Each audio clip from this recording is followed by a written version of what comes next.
Hi folks, back again for now the final video number 8 in this little kind of introductory series I've been putting up about lucid dreaming.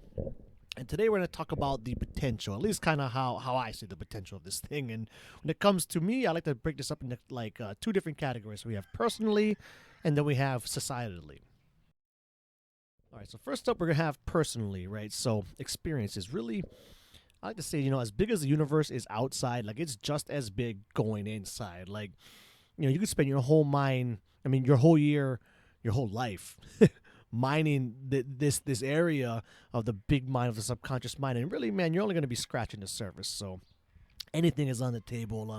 One way I kind of like to explain it here too, and there's kind of two ways to think about this. So say like, you see a deceased loved one within your dream, or maybe even people who have had those experiences of like meeting God, your version of God, or the God, or whatever, within your dream. Now, whether you're really seeing your deceased loved one's spirit or you're really meeting a God or the God, one thing's for sure is your mind can serve you up an experience that's so convincing you can believe that really legit was happening, that you really were speaking to your deceased loved one's spirit, or that you really did meet the true God, right? And whether you really met them or whether your mind can just serve up such a convincing experience that you believe it, I find either of those options amazing.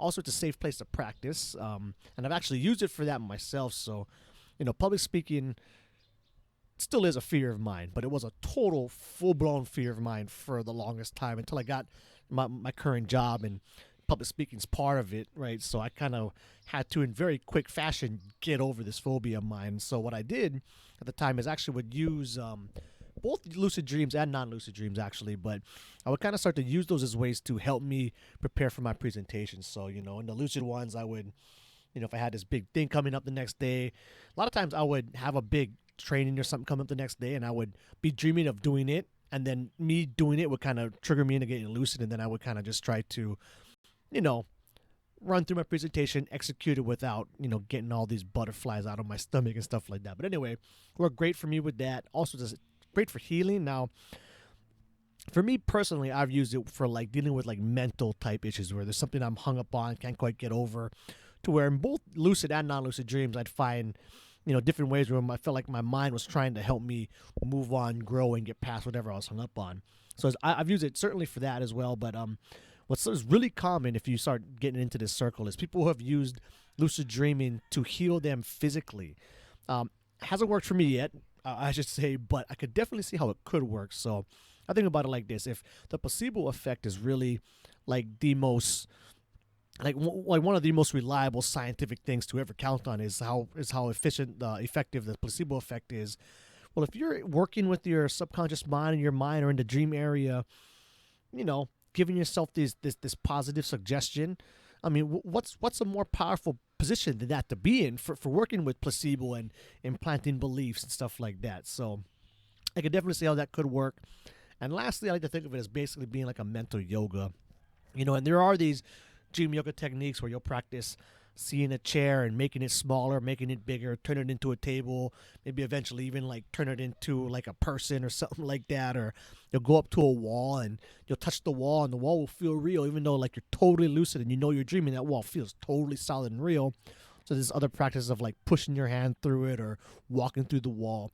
And what I found is, I don't have any direct correlation for this, but it seems to help in just from my first person perspective. But when you're practicing changing the trash cans into a table or into a person or sticking your hand through a wall, you're basically stretching and working your mind, right? And the way I see it is it does seem to kind of help me in my waking life, to where if I'm in a bad mood or I'm stuck on something in my head, where having this extra plasticity and stretchiness and just nimbleness of my mind through things like, also things like regular meditative practice in the daytime. But I find that I think it really does help. It does help change bad moods and give you just more area to work with when you're also working with your mind, stretching it out in these lucid dreaming states. And then we have societally. So, one obvious place would be like in mental health. I don't know why, more to me, professionals should be giving this stuff a legit shot, and it is starting to kind of come up a little more often. This guy Andrew Holochek, who's one of my favorite authors, he has his own private practice, and I think so he'll use some lucid dreaming, Tibetan dream yoga type techniques in his work. But I think more people really should be using it. This one guy I like to follow on YouTube, Max Hunter, who goes by the Raw Raw Rabbit. So he has like schizophrenia, right? He hears voices in the daytime, right? But he says like he can talk to his voices in the daytime, but he can also talk to them at night in his dreams. And when he does it within his dreams, he can get a lot better response and potential, assimilation, or like coming to terms with them, I should say, like within the dreaming space. They could be using it for stuff like PTSD work. I mean, I think the potential there in healthcare, I think, is mental health is huge. Also in regular healthcare, like hospitals. Say if you have someone who's bedridden for weeks or months or the rest of their life, right? Lucid dreaming, it's scientific fact. Like they should be offering this stuff as an option to kind of teach them. Why not? It's like a great service they could be providing them in the hospitals. With that said, it's kind of been a goal of mine to try, and I would love to volunteer my time for that. So I live on Oahu. If anybody happens to know any hookups, shoot me an email or something. I'd be happy to volunteer my time for that.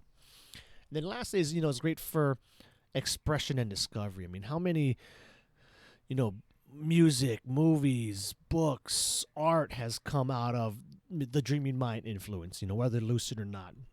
How many discoveries have been influenced by the dreaming mind?